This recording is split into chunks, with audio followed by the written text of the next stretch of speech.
I'm a product of a single parent home. My father, the history, my father was a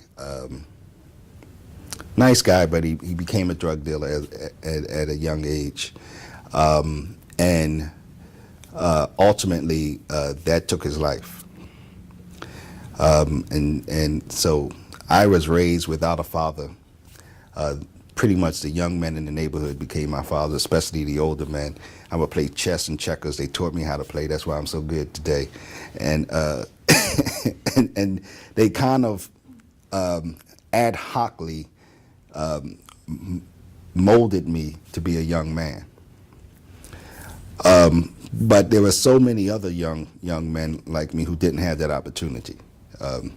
Either they would see their fathers every now and then, and it's still pervasive today.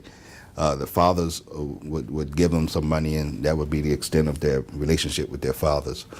And so what you find is that kind of thing makes it difficult for men to grow up understanding what manhood is.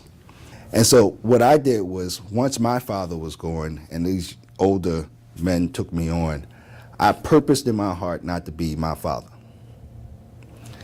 And now I have a son, and I purpose in my heart, my son will know what a man is, because I'm going to model for him everything he needs to model for his son and down the line. I'm going to stay and do what God has called me to do in my family. Not because, simply because they're my children, but because the model itself is the perfect model that God expects. They're your children, take care of your children, and then you become an example not only to your children but to your community. Your wife, you become an example of a good husband to your wife. And when others see that, that becomes part of your testimony, and it becomes evangelistic. In that people see what you do, you don't even have to say a word, and they will respond based on what they see. I recall I was coming out of the house.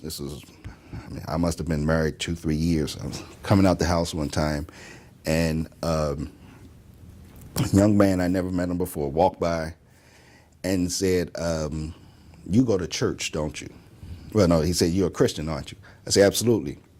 He said, "I've been noticing you. I've been checking you out." Never saw this guy before.